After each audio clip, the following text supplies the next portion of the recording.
Obviously, as parents, I cannot believe we are already to the Thanksgiving break. If you'd have told me way back in the summer when we were trying to figure out what we were going to do for this school year that we would be where we're at right now, I probably would not have believed you. Even though it didn't seem like there was a way, God made a way for us to be here on campus with kids on campus, teaching them in the classroom, direct instruction taking place.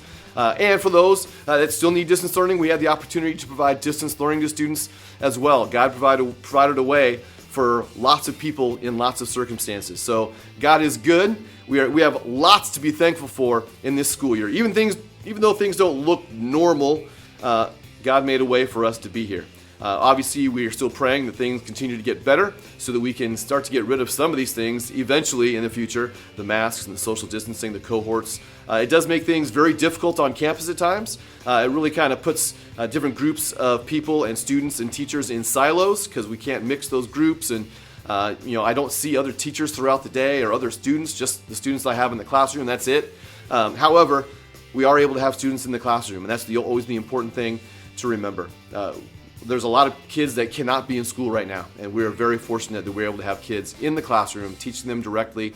And for those students that cannot be here that are still on distance learning, we're able to support those students as well. So once again, God is extremely good. As you know, Solano County moved into purple tier again this week. I've gotten a lot of questions about how that affects us as a school, and for the most part, it does not affect us as a school. Because we opened as a school in the red tier, we are allowed to remain open as a school, even though we moved back to the purple tier. So almost everything stays the same. The only area right now that's really affecting us is actually for chapel on Fridays. As you know, in the beginning of the year, at chapel, we actually did that outside. Social distance, the weather was great. It was fantastic. As the weather started to get colder, actually last week, we moved chapel inside for the first time into the sanctuary. There's 4 sections there. All of our cohorts were separated into different sections. All the students were socially distanced. We were able to do chapel indoors.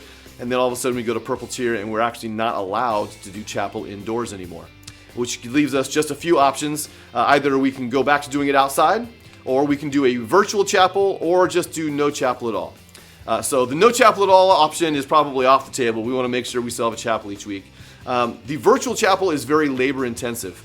I am in the classroom all day, every day, and so even editing next, for example, I'm doing this video right now during carpool, and I'm going to edit it during a break in the middle of the day today. So doing a virtual chapel is very labor intensive. We can do it, although it would mean a lot of extra work for either myself or a lot of other people. So we're probably going to go to an outdoor chapel. We'll move chapel to the last period of the day on Friday, so it'd be from 11 to noon. The weather is a little bit warmer there, and obviously if there's inclement weather that week, we would not do that outside. But for right now, that's going to be our option, and we'll kind of adjust that as we move forward. But again, we're just thankful that we can do any chapel at all with students here on campus. There's, again, a lot of students that cannot meet together, and we're very fortunate that we are able to do that here at Fairfield Christian School. Just one more thing I want to talk to you about before we wrap this up. Obviously, next week is Thanksgiving. Obviously, people are going to be getting together for Thanksgiving. However, I do want to ask you to be extremely cautious. It is not schools and businesses and churches that are causing the uptick in COVID-19. It is social gatherings, and obviously Thanksgiving is a time of social gathering. And I get it, people want to get together. This pandemic has been very difficult on people in terms of keeping us separated. However, I do need to ask you to be extremely cautious because your actions can affect a lot of other people.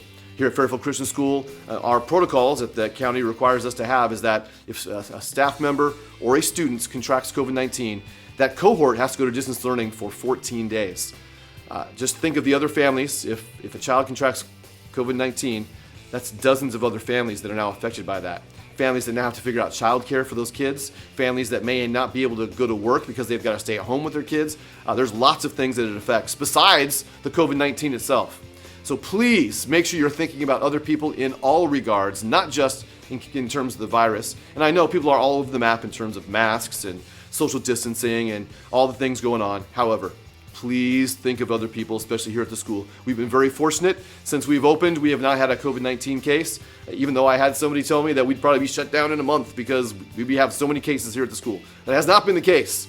Again, thank you for being very vigilant in following our protocols and everything we do. But we want to make sure that we stay as healthy as possible, especially during this holiday season, especially as we get into these winter months, as cold and flu pops up. Please continue to be vigilant. Please continue to look out for things. Please continue to follow the protocols, mask wearing, washing hands, cohorts, all that sort of thing. We want to make sure that we get past this and we get out of this as healthy as possible with causing as little disruption for all the rest of our families as possible. So again, please just be cautious next week. All right. I do hope you have a great Thanksgiving. I hope we all have things that we can be thankful for, and that we thank God for all the things we have. Not looking at the things that we don't have, because obviously this year is very different than any others, but just remember all the things we do have and all the things the Lord provides us on a regular basis. Hope you all have a great Thanksgiving. God bless.